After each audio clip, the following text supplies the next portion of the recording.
Jai Shri Sham everyone, welcome to class 12 grooming education. This is Sakshi Dua is going to assist you today for giving the information regarding the important topics of every chapter in economics for class 12.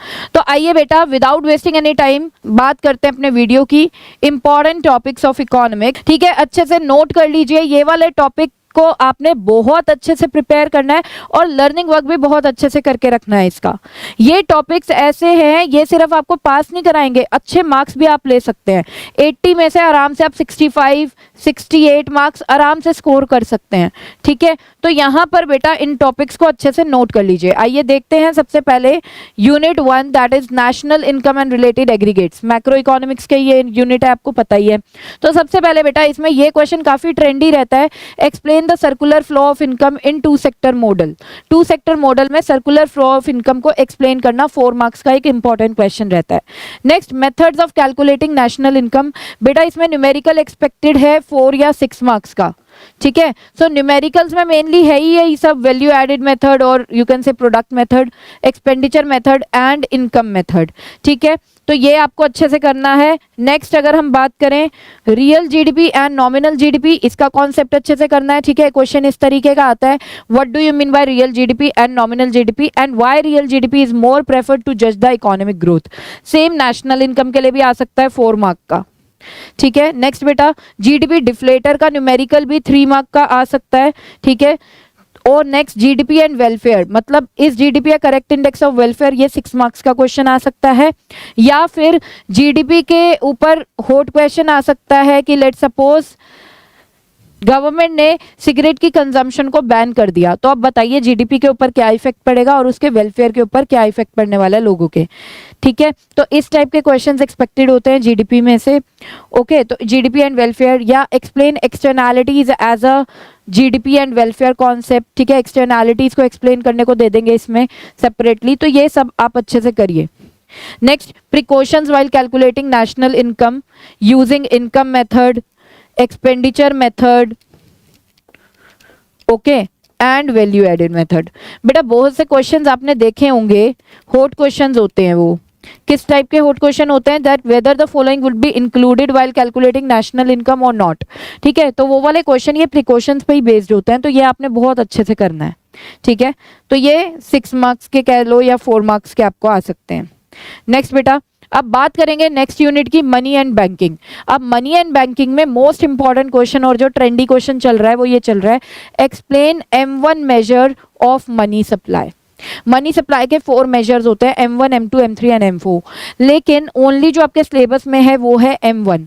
तो बेटा M1 को explain करने को आ जाता है. Next money creation by the commercial banking system. Commercial bank का जो function है मनी क्रिएशन का वो 6 मार्क्स में आ जाता है, तो आपको उसको बहुत अच्छे से प्रिपेयर करना है. नेक्स्ट बेटा central bank and its function. Central bank का मीनिंग और बेटा उसके सारे फंक्शंस ही इंपॉर्टेंट है सेंट्रल बैंक के. 3 या 4 मार्क के लिए कोई भी एक क्वेश्चन पूछ लिया जाता है, 3 या 4 मार्क के लिए कोई भी एक फंक्शन पूछ लिया जाता है. Let's suppose explain central bank as a bank of issue. ठीक है, या फिर पूछ लेगा explain central bank as a government bank. Next explain central bank as a bankers bank. Next explain central bank as a lender of last resort. ठीक है, तो आपको सेंट्रल बैंक के सारे फंक्शंस करने हैं. आपको ये कोई भी फंक्शन 3 या 4 मार्क में पूछ सकता है. नेक्स्ट बेटा determination of income and employment. Determination of income and employment में aggregate demand and its components बहुत ज़्यादा इंपॉर्टेंट है. Meaning of investment multiplier and its working. Investment multiplier क्या होता है और ये कैसे वर्क करता है, ये 6 मार्क्स के लिए बहुत ज़्यादा इंपॉर्टेंट है. ओके, नेक्स्ट बेटा न्यूमेरिकल्स इंपॉर्टेंट है इस चैप्टर में. इन्वेस्टमेंट सेविंग्स अप्रोच से रिलेटेड वाले न्यूमेरिकल्स एंड के निकालने के, यानी कि इन्वेस्टमेंट मल्टीप्लायर निकालने के 4 मार्क का न्यूमेरिकल आएगा बेटा इस चैप्टर में, इस यूनिट में से. नेक्स्ट इन्वेस्टमेंट सेविंग्स अप्रोच बहुत ज़्यादा इंपॉर्टेंट है 6 मार्क्स के लिए. Aggregate demand aggregate supply approach की थ्योरी बहुत ज़्यादा इंपॉर्टेंट है for 6 mark. Next, problems of excess demand and deficient demand. Excess demand को आपको पता होगा इन्फ्लेशनरी गैप से भी रिलेट करते हैं, और डेफिशिएंट डिमांड को बेटा डिफ्लेशनरी गैप से भी रिलेट करते हैं। तो ये इन्फ्लेशनरी गैप, डिफ्लेशनरी गैप क्या है, या एक्सेस डिमांड क्या है, या डेफिशिएंट डिमांड क्या है, और इनके जो भी टूल्स है ना, मॉनेटरी पॉलिसी है और फिस्कल पॉलिसी है, ये दोनों पॉलिसीज आपको काफी डिटेल में करनी है। यहां से 99% क्वेश्चन आता ही आता है 6 मार्क्स का। ठीक है, कि इन्फ्लेशनरी गैप क्या है, डिफ्लेशनरी गैप क्या है, एक्सेस डिमांड क्या है, डेफिशिएंट डिमांड क्या है, एंड हम उसको करेक्ट करने के लिए क्या करेंगे, कुछ टूल्स दे रखे होते हैं। लाइक आपको टैक्सेस का पूछ लिया, ओके, गवर्नमेंट स्पेंडिंग का पूछ लिया, ठीक है, इस हिसाब से आपसे पूछा जाएगा। लाइक CRR का पूछ लिया, SLR का पूछ लिया। तो हर टूल इंपॉर्टेंट है। मार्जिन रिक्वायरमेंट बहुत ज्यादा इंपॉर्टेंट है क्वालिटेटिव में से, ठीक है, जो क्वालिटेटिव टूल्स होते हैं मनी टूल्स के, तो ये बहुत ज्यादा इंपॉर्टेंट है। आगे बेटा बात करेंगे अब हम, इसको मैं थोड़ा सा जूम कर देती हूँ। आगे बात करेंगे हम government budget and the economy की। अब गवर्नमेंट बजट में एक तो इसका मीनिंग, ठीक है, दूसरा बेटा ऑब्जेक्टिव। ऑब्जेक्टिव में से कोई भी एक ऑब्जेक्टिव पूछ लिया जाता है, like how government budget helps in economic growth. Economic growth का बहुत ज्यादा पूछा जाता है। दूसरा, how government budget helps in reducing the inequalities of income. ये मोस्ट इंपॉर्टेंट है, ठीक है, ये बहुत ज्यादा पूछा जाता है। ऑल तो सारे ऑब्जेक्टिव्स बहुत ज्यादा इंपॉर्टेंट है, बट इकोनॉमिक ग्रोथ का और इनइक्वालिटीज को रिड्यूस करने का ये बहुत ज्यादा इंपॉर्टेंट है, जो आप करेंगे जरूर। ठीक है, नेक्स्ट बेटा, रेवेन्यू रिसीट क्या है और कैपिटल रिसीट क्या है। इस पे डायरेक्ट क्वेश्चन भी आ सकता है, that differentiate between revenue receipt and capital receipt. और बहुत से बेटा हॉट क्वेश्चन भी यहीं से बनेंगे। हॉट क्वेश्चन कौन से, जैसे आपको मान लो दे दिया कि गवर्नमेंट ने किसी को लोन लेंड कर रखा है और गवर्नमेंट को उससे इंटरेस्ट आया है, मतलब इंटरेस्ट रिसीव बाय गवर्नमेंट। ठीक है, तो यहाँ पर अब आप बताओ ये रेवेन्यू रिसीट है या कैपिटल रिसीट है ना। आपने बहुत से क्वेश्चन इस तरह के देखे होंगे, तो ये बहुत ज्यादा जरूरी है, revenue receipt and capital receipt को कैटेगराइजेशन पे हॉट क्वेश्चन। नेक्स्ट बेटा, same for revenue expenditure and capital expenditure पे हॉट क्वेश्चन भी, और differentiate between revenue expenditure and capital expenditure direct question भी। तो ये हमें गवर्नमेंट बजट के यूनिट में से करना है।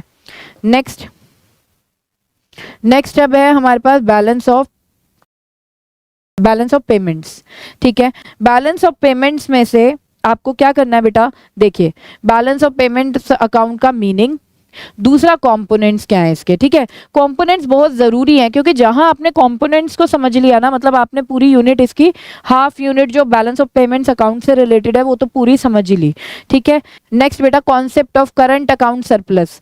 Current account surplus and current account deficit भी कर लेना, ये बहुत ज्यादा पूछा जाता है कि ये होता क्या है। ठीक है, बैलेंस ऑफ पेमेंट में।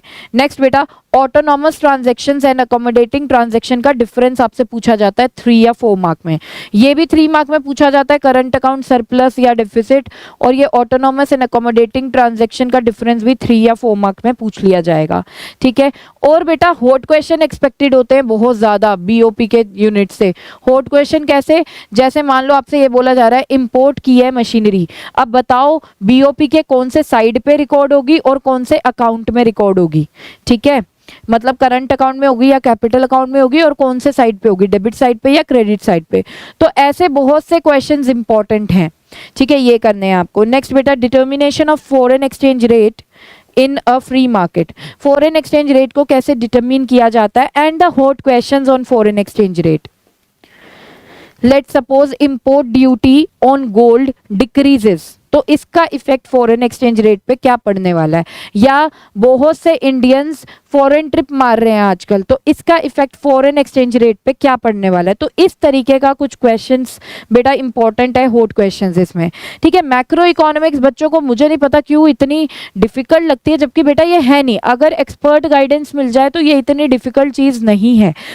आप मैक्रो इकोनॉमिक्स के हॉट क्वेश्चन भी प्रिडिक्ट कर सकते हो, जैसे मैंने आपको अभी बताया, और इंपॉर्टेंट क्वेश्चन भी कुछ गिने चुने यही क्वेश्चंस है। तो बस इन पे फोकस रखो, इनको प्रिपेयर कर लो, डेफिनेटली अच्छा स्कोर ले आओगे इकोनॉमिक्स में। नेक्स्ट बेटा, यहां पर मैं आपको यह भी बता दूं कि हमने unit wise weightage and chapters, कौन से चैप्टर पहले करने चाहिए आपको, कौन से चैप्टर बाद में, वो वीडियो भी हमने बना दी है, चैनल पे अपलोडेड है, आप जाकर देख सकते, लिंक भी डिस्क्रिप्शन में है। ठीक है, तो आइए बेटा नेक्स्ट अब हम देखेंगे इंडियन इकोनॉमिक डेवलपमेंट को। अब इंडियन इकोनॉमिक डेवलपमेंट को देखने के लिए आप देखिए इसमें क्या क्या है। सबसे पहले चैप्टर 1 देखते हैं, Indian economy on the eve of independence. इस चैप्टर में बेटा ऑलमोस्ट सब कुछ ही करना है, कुछ भी ऐसा नहीं है जो हम छोड़ सकते हैं, क्योंकि everything is important. Causes of India's agriculture sector during the colonial period, ठीक है, क्या कॉजेज थे इंडिया के एग्रीकल्चर सेक्टर के? Causes of stagnation of India's agriculture sector during the colonial rule, तो ये बेटा 6 मार्क्स के लिए। Next, state of India's industrial sector, India के इंडस्ट्रियल सेक्टर की क्या स्टेट थी? ये भी 6 मार्क्स के लिए। नेक्स्ट बेटा, two fold motive behind the deindustrialisation, deindustrialisation हुआ था जो, उसके पीछे टू फोल्ड मोटिव क्या था? ये 3 या 4 मार्क के लिए बहुत ज्यादा इंपॉर्टेंट है। नेक्स्ट, इंडियाज ऑफिशियल सेंसस, ये 1 मार्क के लिए कि कब इंडिया का फर्स्ट ऑफिशियल सेंसस ऑपरेशन हुआ था? तो मैं यहाँ पे लिख देती हूँ आंसर, लर्न कर लो अभी ही, 1 मार्क पक्का हो जाएगा, 1881। ईयर ऑफ ग्रेट डिवाइड क्या है? ईयर ऑफ ग्रेट डिवाइड है बेटा 1921। ये 1 मार्क के इंपॉर्टेंट क्वेश्चन है, तो यहाँ पर मैंने 1 मार्क के भी इंपॉर्टेंट क्वेश्चन आपको बता दिए हैं इसमें से, ठीक है। Next, India's demographic profile during the colonial period, ये भी 6 मार्क्स के लिए इंपॉर्टेंट है बेटा कि इंडिया की डेमोग्राफिक प्रोफाइल बताओ कैसी थी कॉलोनियल पीरियड के टाइम पे। Next, positive contributions made by Britishers, Britishers ने क्या पॉजिटिव कॉन्ट्रीब्यूशंस किए थे इंडिया में ड्यूरिंग द कॉलोनियल रूल, ये 6 मार्क्स के लिए मोस्ट इंपॉर्टेंट क्वेश्चन रहता है। तो आई होप गाइज यहाँ पे मैं पूरी कोशिश कर रही हूँ कि आपको इतना भी बता दूं कि आप किसी पर्टिकुलर क्वेश्चन को प्रिपेयर कर रहे हो, किसी पर्टिकुलर टॉपिक को प्रिपेयर कर रहे हो, तो आपने कितने वेटेज की करनी है। तो मैं अपनी तरफ से बेस्ट दे रही हूँ, लेकिन मैं चाहती हूँ कुछ इनपुट आपकी तरफ से भी। अगर आपको लगता है कि हम किसी चीज़ को मिस कर रहे हैं या हमें कुछ इस पर्टिकुलर टाइप की वीडियोस ऐसी बनानी चाहिए, तो आप प्लीज़ हमें कमेंट सेक्शन में बताएं कि what are your requirements, so that कि हमें भी थोड़ा सा इजी हो जाए कि आपको इस टाइम पर चाहिए क्या, ठीक है। नेक्स्ट बेटा, occupational structure of pre independent India, pre independent India का ऑक्यूपेशनल स्ट्रक्चर क्या था, और ऑक्यूपेशनल स्ट्रक्चर का मीनिंग भी बहुत ज्यादा इंपॉर्टेंट है, ये भी 3 या 4 मार्क के लिए आपको करना है। नेक्स्ट बेटा, इंडियाज फॉरेन ट्रेड कैसा था ड्यूरिंग द कॉलोनियल पीरियड, ये भी 3 या 4 मार्क के लिए।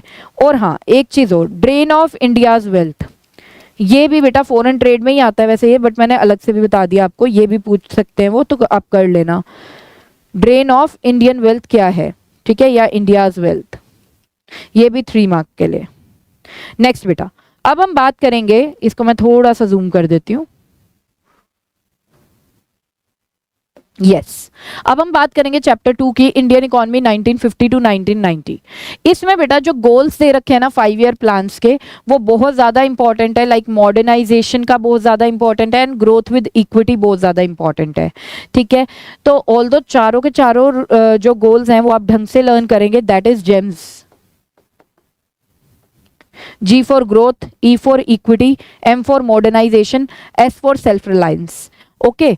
लेकिन इन दोनों को बहुत ज्यादा पूछा जाता है बेटा। मॉडर्नाइजेशन के एस्पेक्ट में ये पूछा जाता है कि क्या मॉडर्नाइजेशन और अनएम्प्लॉयमेंट दोनों कॉन्ट्राडिक्टरी हैं या सेम है, ठीक है। तो यहाँ पर आप फिर बताएंगे, ठीक है, इसका आंसर। और ग्रोथ विद इक्विटी आपसे पूछा जाता है एक साथ।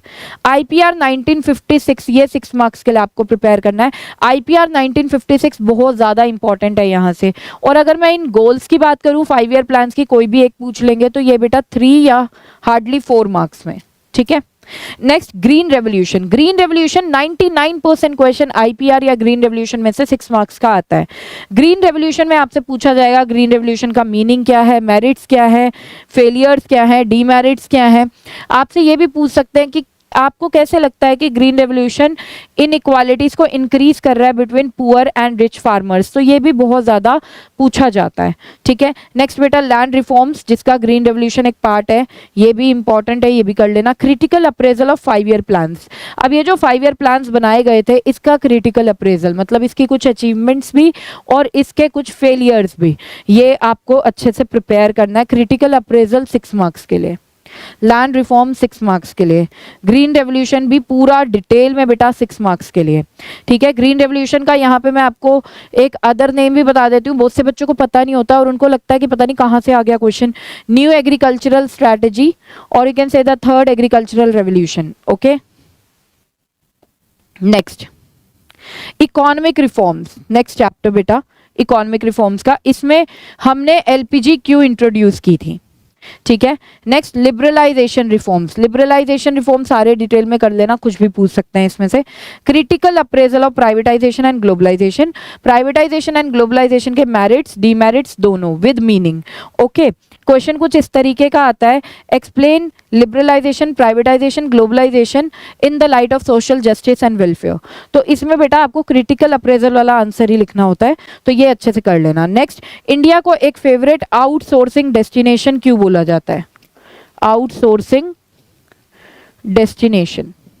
नेक्स्ट, एग्जाम्पल ऑफ महारत्ना या मिनी रत्ना, ये बहुत ज्यादा क्वेश्चन पूछा जाता है, महारत्ना एंड मिनी रत्ना। चलिए नेक्स्ट बेटा, ह्यूमन कैपिटल फॉर्मेशन। अब ह्यूमन कैपिटल फॉर्मेशन में 6 मार्क्स का क्वेश्चन हम लोग प्रिडिक्ट इजीली कर लेते हैं, sources of human capital formation, ठीक है। इसमें बेसिकली आपको हेल्थ पे एक्सपेंडिचर पूछा जाता है अलग से, और एडुकेशन पे एक्सपेंडिचर अलग से पूछा जाता है, लेकिन करने सारे sources of human capital formation है। मेन ये 2 पूछे जाते हैं आपसे पेपर में। Role of human capital in human economic development, economic development में ह्यूमन कैपिटल की क्या इंपॉर्टेंस है, ये अच्छे से कर लेना। Human capital versus development, human capital और ह्यूमन डेवलपमेंट में क्या डिफरेंस होता है, तो ये मोस्ट इंपॉर्टेंट टॉपिक्स हैं बेटा। साथ ही में मैं आपको बता दूं कि हमारे जो कोर्सेज हैं क्लास 12 के, वो हमने फ्री ऑफ कॉस्ट अवेलेबल कर दिए हैं आप लोगों के लिए। उसमें आपको मिलेंगे video lectures of all chapters. तो जो कोर्स है वो अवेलेबल है इंग्लिश के लिए, इकोनॉमिक्स के लिए, अकाउंट्स के लिए एंड बिजनेस स्टडीज के लिए। तो देर किस बात की है, जल्दी से एनरोलमेंट करा लीजिए और अपनी प्रिपरेशन को स्टार्ट कर लीजिए with the best courses of grooming education academy. Next, rural development. अब रूरल डेवलपमेंट में गोल्डन रेवोल्यूशन बहुत इंपॉर्टेंट है। जनरली कई बार क्वेश्चन इस तरीके का भी आ जाता है, that differentiate between green revolution and golden revolution. तो green revolution was related to increase in production of wheat and food grains, right, mainly rice and wheat. और ये थी बेटा हनी के लिए, और हॉर्टिकल्चरल क्रॉप्स की प्रोडक्शन बहुत तेजी से बढ़ गई थी गोल्डन रेवोल्यूशन में। बेसिकली 1991 से लेके 2003 का टाइम पीरियड गोल्डन रेवोल्यूशन था। नेक्स्ट, एग्रीकल्चरल डाइवर्सिफिकेशन क्या होता है और क्या नीड थी एग्रीकल्चरल डाइवर्सिफिकेशन करने की। नेक्स्ट, एग्रीकल्चरल मार्केटिंग क्या होता है, क्या प्रॉब्लम्स थी एग्रीकल्चरल मार्केटिंग से रिलेटेड, और गवर्नमेंट क्या स्टेप्स उठा रही है एग्रीकल्चरल मार्केटिंग की प्रॉब्लम को सॉर्ट आउट करने के लिए। देखो बेटा, जहां पर भी इकोनॉमिक्स में गवर्नमेंट आ जाए ना कि गवर्नमेंट क्या स्टेप्स उठा रही है, ये क्वेश्चन तो कोई भी हो वो इंपॉर्टेंट ही बन जाता है। Formal and informal sources of credit में डिफरेंस, ठीक है, फॉर्मल सोर्सेज ऑफ क्रेडिट और इनफॉर्मल सोर्सेज ऑफ क्रेडिट में डिफरेंस क्या है। Next is organic farming in detail, organic farming का meaning, merits and demerits. Next बेटा, एम्प्लॉयमेंट। अब एम्प्लॉयमेंट में वर्कफोर्स एंड लेबर फोर्स में 3 मार्क्स का डिफरेंस पूछ लिया जाता है। Formal and informal sector of employment में डिफरेंस 6 मार्क्स में। नेक्स्ट बेटा, वर्कफोर्स पार्टिसिपेशन रेट क्या है, और आपको कंपेयर किया जाएगा वर्कफोर्स, और आपको कंपेयर करने को बोला जाएगा वर्कफोर्स पार्टिसिपेशन रेट 3 या 4 मार्क में रूरल एरियाज का और अर्बन एरियाज का कंपेयर करने को बोलेंगे, ठीक है। Next, causes of unemployment and policies for it. Unemployment के क्या कॉजेज हैं, इंडिया में अनएम्प्लॉयमेंट क्यों है और उसके लिए गवर्नमेंट कौन से स्टेप्स उठा रही है, या जनरल पॉलिसीज, जनरल क्या हम कर सकते हैं जिससे कि अनएम्प्लॉयमेंट सॉर्ट आउट हो जाए। तो ये वाली चीज़ें, ये बेटा 6 मार्क्स के लिए बहुत अच्छे से प्रिपेयर करना है, ये मोस्ट इंपॉर्टेंट क्वेश्चन है। 1 मिनट, मैंने शायद यहाँ पे आपको मार्किंग नहीं बताई ना। गोल्डन रेवोल्यूशन बेटा 3 या 4 मार्क के लिए, ठीक है। Agricultural diversification for 6 mark and agricultural marketing for 6 mark. Formal and informal sources of credit 3 या 4 mark. Organic farming for 6 mark. इस तरीके से आपको प्रिपेयर करना है। Human development, human capital formation में ये sources of human capital formation 6 mark के लिए। Role of human capital in economic development 3 या 4 मार्क के लिए। And human capital versus human development 3 या 4 मार्क के लिए, ठीक है। तो इस तरीके से आपको प्रिपेयर करना है। नेक्स्ट बेटा, सस्टेनेबल इकोनॉमिक डेवलपमेंट। अब सस्टेनेबल इकोनॉमिक डेवलपमेंट में फंक्शंस ऑफ एनवायरनमेंट आपको अच्छे से प्रिपेयर करना है फॉर 4 मार्क। कोई भी एक फंक्शन पूछ लिया जाता है, ठीक है। नेक्स्ट, सस्टेनेबल डेवलपमेंट का मीनिंग और स्ट्रेटजीज क्या है टू अटेन सस्टेनेबल डेवलपमेंट, ये तो वेरी वेरी इंपॉर्टेंट। वैसे तो ये जितने भी टॉपिक्स मैं आपको बता रही हूँ ना बेटा, ये मोस्ट इंपॉर्टेंट टॉपिक्स हैं, तो कुछ भी स्किप नहीं करना। ये वाले टॉपिक्स तो ऐसे करो कि हर चीज़ के नोट्स भी बना लो और उसे लर्न भी कर लो बहुत अच्छे से, ठीक है, और उसको प्रिपेयर करके रख दो। Short note on global warming के ऊपर शॉर्ट नोट भी आ सकता है। नेक्स्ट बेटा, लास्ट इंडियन इकोनॉमिक डेवलपमेंट का, that is unit 8, development experience of India. इसमें सबसे पहला क्वेश्चन ये बहुत ज्यादा इंपॉर्टेंट है, similarities in the developmental strategies of India, Pakistan and China. ये 3 या 4 मार्क में पूछ लिया जाता है, ठीक है। नेक्स्ट बेटा, डेवलपमेंटल स्ट्रैटेजीज ऑफ चाइना बहुत ज्यादा इंपॉर्टेंट है 6 मार्क्स के लिए। Like great leap forward campaign 3 marks में अलग से भी पूछ लिया जाता है। ग्रेट फ्लोरिटेरियन कल्चरल रेवोल्यूशन ये पूछ लिया जाता है अलग से, ठीक है। तो इन दोनों को तो बहुत अच्छे से करना है। बाकी इकोनॉमिक रिफॉर्म्स भी इसके डेवलपमेंटल स्ट्रैटेजीज में है, तो वो भी कर लेना। नेक्स्ट बेटा, comparison of these countries on the basis of human development experience indicators, human developmental indicators 6 marks में। इन तीनों कंट्रीज का comparison on the basis of human developmental indicators 6 marks के लिए इंपॉर्टेंट है। और इन तीनों कंट्रीज का comparison on the basis of demographic indicators, ये भी बहुत ज्यादा इंपॉर्टेंट है बेटा 6 मार्क्स में। डेमोग्राफिक पैरामीटर्स और यू कैन से इंडिकेटर्स, ठीक है। इस हिसाब से आपने इस चैप्टर को प्रिपेयर करना है। तो आई होप गाइस आपको कहीं ना कहीं आइडिया लगा होगा कि आपको कैसे चैप्टर्स में कौन से इंपॉर्टेंट क्वेश्चंस करने हैं। तो यहाँ पर मुझे लगता है कि ये वीडियो आपको काफ़ी इन्फॉर्मेटिव लगी होगी। अगर आपको भी सेम लग रहा है तो प्लीज़ हमारी वीडियो को लाइक कर दीजिए एंड सब्सक्राइब कर लीजिए चैनल को, अगर आपने अभी तक सब्सक्राइब नहीं किया है। और हमारे टेलीग्राम चैनल को भी आप ज्वाइन कर लीजिए, लिंक हमारा डिस्क्रिप्शन में है टेलीग्राम चैनल का, ताकि हम ये वाली चीज़ें बेटा वहाँ पर शेयर करेंगे तो आपको आराम से नोट करने की भी ज़रूरत नहीं है। आपको ये सारे इंपॉर्टेंट टॉपिक्स हमारे टेलीग्राम चैनल पे मिल जाएंगे। तो आई होप आप ये वीडियो को शेयर करेंगे अपने फ्रेंड्स के साथ भी जिनकी इकोनॉमिक्स में कंपार्टमेंट है और वो भी बहुत ज़्यादा परेशान है, ताकि उनको भी बेनिफिट मिल सके हमारी वीडियोस का। तो यहाँ पर बच्चे मैं आपको ये बोलूँगी कि हम लोग आपके साथ हैं, आप बस स्टडीज़ करिए और हमारी गाइडेंस के अकॉर्डिंग चलिए। साथ ही में मैं आपको बता दूं कि हमारे जो कोर्सेज हैं क्लास 12 के, वो हमने फ्री ऑफ कॉस्ट अवेलेबल कर दिए हैं आप लोगों के लिए। उसमें आपको मिलेंगे video lectures of all chapters. तो जो कोर्स है वो अवेलेबल है इंग्लिश के लिए, इकोनॉमिक्स के लिए, अकाउंट्स के लिए एंड बिजनेस स्टडीज के लिए। तो देर किस बात की है, जल्दी से एनरोलमेंट करा लीजिए और अपनी प्रिपरेशन को स्टार्ट कर लीजिए with the best courses of grooming education academy. तो यहाँ पर इजाज़त चाहती हूँ सेशन को एंड करने की, और यहाँ पर साथ में आपको ये भी बोलना चाहती हूँ कि अगर आपको कोई भी डाउट है, आपकी कोई भी स्पेसिफिक रिक्वायरमेंट है, तो आप हमें हमारे कमेंट सेक्शन में मेंशन कर सकते हैं। हमारी जो टीम है वो आपको डेफिनेटली रिप्लाई करेगी एज सून एज पॉसिबल। तो यहाँ पर बच्चे अच्छे से पढ़ते रहें, प्रिपरेशन करते रहें, टाइम बहुत कम है, अच्छे से यूटिलाइज करना है, कीप स्टडिंग। मिलते हैं हमारे नेक्स्ट वीडियो में जो कि बहुत ज़्यादा इंफॉर्मेटिव होने वाली है। Till then bye bye, take care, जय श्री श्याम।